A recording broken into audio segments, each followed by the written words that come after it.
Magandang gabi mga boss. Panoorin natin to. Naglalaban sa dama, no? Tingnan natin yung tirahan nila dito. 115 versus 313 eh. Tingnan natin. Yun, no? Nag 115. Nag 313, nag real. Tapos nag 160 ng blue. Nag 250 ng pula. Nag 1613, nag 62. Yan.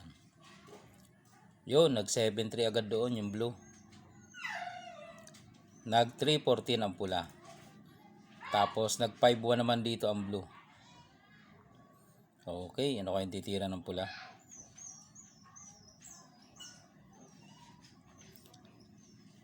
Yun.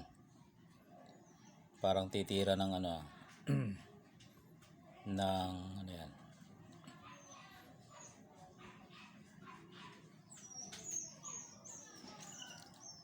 Nag 10-6, nag 116 yan.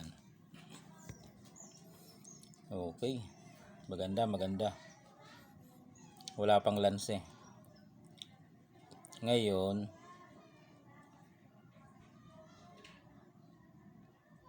anong titira? Nag-iisip pa?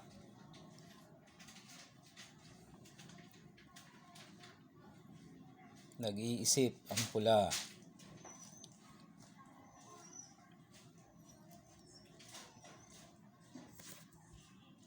Yo, nag 8-3 mga bossing. Nag 11-7 ng blue. Okay, ano kayang gagawin dito ng pula?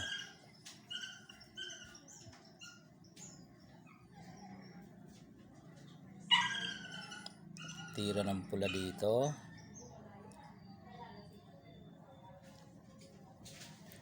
Kung ako sa pula, titira ako ng 6-1.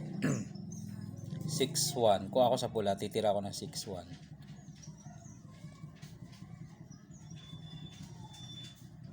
Kasi ang purpose niya, sasayangin. Yun, iba ang ginawa mga bossing.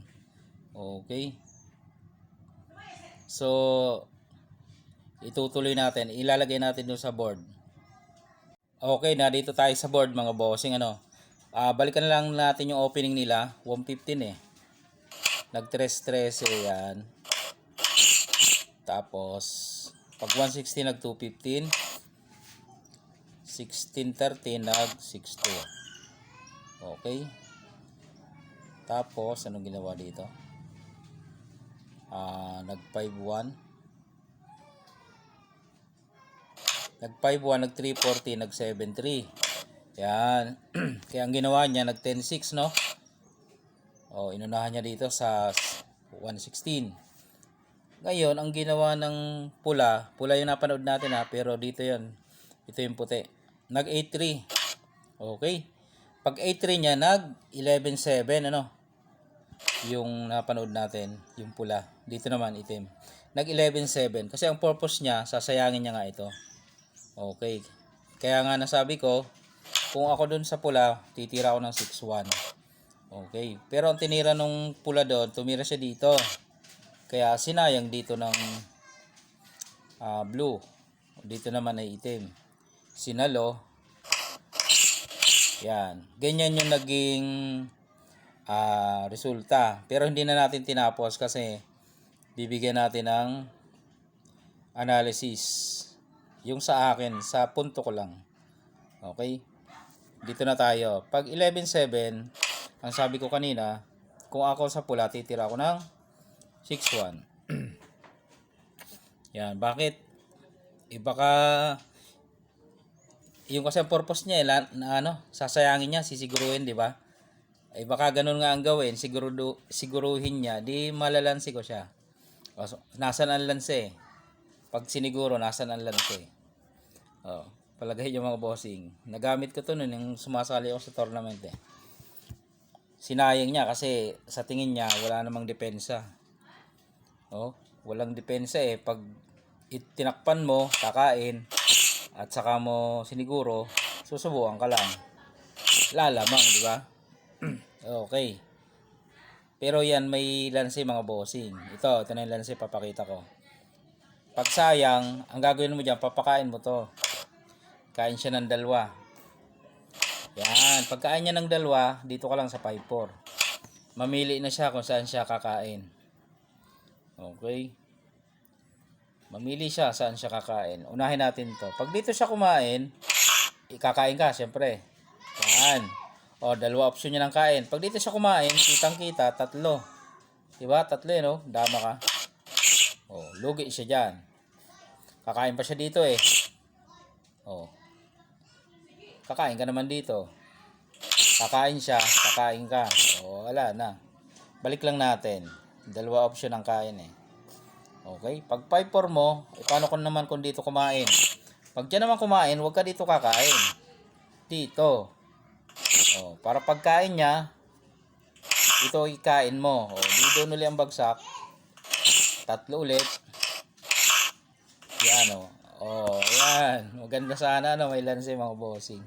Na-share ko lang mga bossing. Nagamit ko kasi ito noon. Na ako'y binata pa. Nasali ito ng mga tournament. Magandang lanse yan kasi maingganyo dyan yung lalo mga beginners. Mainggan yung pumasok dyan eh. Hindi man nila sukat akalain na may lansi pala yan eh. Malamang kung hindi mo na sinayang at nag 9-5, dito ka lang ulit sa 5-4. Baka sakaling mainggan nyo. Ganun ulit. May lansi ulit. Dito ka ulit. Kakain siya. Pwede mo na itong takpan eh. Pwede rin takpan yan eh. Para pagkain niya dito, kakain ka dito. Pagkain niya, ayun oh, 3. Pagkain siya dito. Oh, pwede ka nang kumain dyan. Yan. Lamang pa rin mga bossing. Okay. O di kaya, wag mong takpan. Pwede yan. Pwedeng ito lang oh. O kahit saan sa kumain, ganun pa rin ang result yan mga bossing. Okay. Paano kung hindi sinayang? Pumormo muna dito. Di ano ka lang, alalay ka lang, okay? Pag sinayang niya, katapusan na. Ilalak mo yun eh. Maubusin siya ng tira. O, diba, dito siya. Dito ka lang. O, last na tira niya na to. O, wala na. Puro bigay na mga bossing. Ayun lang, na-share ko sa inyo. Nanonood kasi ako ng mga laro sa YouTube. Yun lang, nag-comment lang ako. Yung idea na baka sakali pumasok doon, di na lanse. Alright. Salamat sa panonood mga bossing. Kung nagustuhan mo ang ganitong mga video, pa-share naman ako. At pa-follow, pa-like na rin mga bossing.